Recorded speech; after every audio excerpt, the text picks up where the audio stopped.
Okay, here we are. We're going to talk about sort of Mick Ronson made easy. First of all, let me say anybody who's a Mick Ronson fan knows the guy had many different things that he could do, many subtle variations on his sounds and styles and ideas. I'm just sort of talking about a kind of a shorthand for a particular aspect of his playing that I like a lot, which is the kind of singing, kind of lyrical thing that he would do. And I think Ronson was arguably better at that than most of his contemporaries. You know, they get that kind of just really melodic, very moving kind of sound, not so much based around licks and pull-offs and tricks and stuff like that. Okay. I have read many people saying that Ronson used an early version of the tone bender kind of fuzz. That may be true, but according to what I've read, a lot of the time he wasn't using fuzz, but he was just using a wah-wah pedal, and he was not having it on the treble side like this.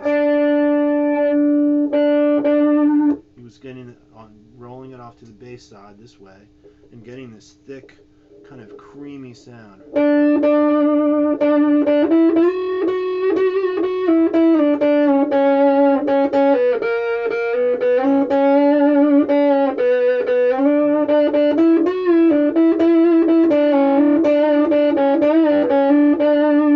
Okay, now that's kind of the sweet spot. Mostly the G string is good for getting that kind of effect, that kind of tone.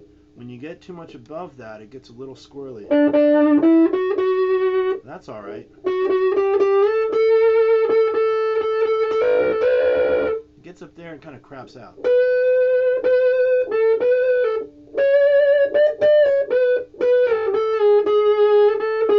If I'm careful about it, I can improve the sound up there, but mostly I don't think it sounds so good up there. Let's see, okay, now that didn't work so well.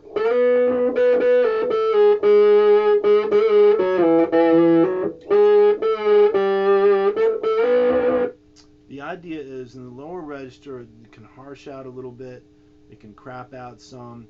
You have to be very careful about cutting the note off before you go to the next note. That's true in the sweet spot too, but in general you want to be...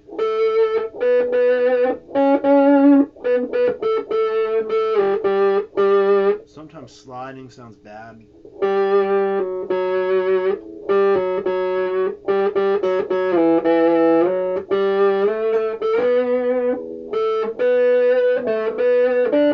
want to resist the temptation to rock the pedal to solve the problem. It usually just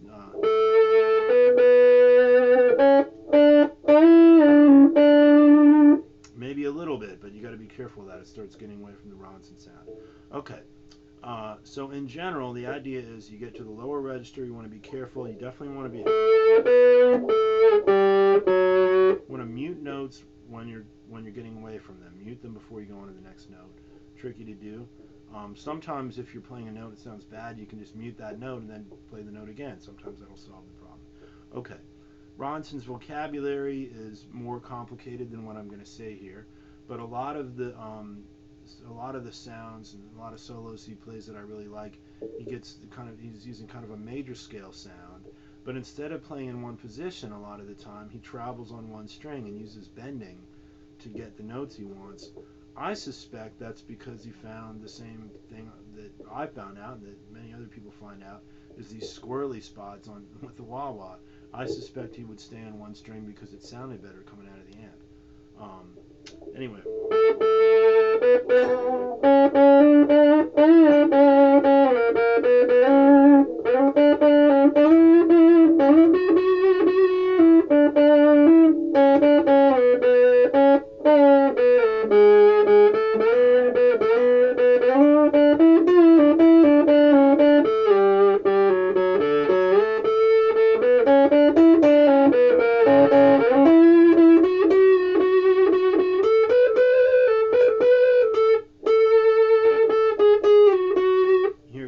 Squirrely up in the B string, even like around the 10th fret. It's a little dicey up there. Okay, so just to sum up, you want to cut a note off, mute a note before you go on to the next one. If you're not very good at that, this will force you to get better at it. Mostly the sweet spot's the G string, a little bit lower on the lower strings. You can work with that if you're careful and cautious, and the B string up to a point sounds good. High register, not so good. It's also true that different pickups and different kind of tones coming out of the guitar can make a difference. I've got all of the treble rolled off, but I'm using the bridge pickup. Different common, you should experiment, get different kinds of EQ on your guitar and see how it works. But I think what I'm doing here is more or less valid. Just rolling off the treble on the guitar seems to be good for getting the particular kind of Ronson thing I'm looking at. And having the pedal, the wah-wah pedal on the bass side. And again, for the lyrical thing, working on playing the major scale a lot of the time, using bending to move up and down the neck. Okay. Ronson, of course, used blues licks and pentatonic stuff as well, in addition to the major scale.